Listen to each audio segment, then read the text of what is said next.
To set up parental controls on the Samsung S25, start by opening settings. Now you will have to start scrolling and just navigate into digital wellbeing and parental controls.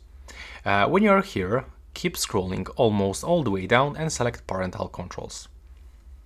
Right now, just wait a little bit. Here we can set up your parental controls. So it's actually quite simple. All you have to do is just to click Let's Do.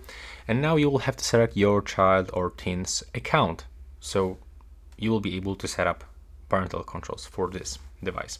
And you must be actually supervise your child or teen's account. So here you can change this, but of course, if you don't have your child account, you will be able to actually add it right here. Then click to supervise account.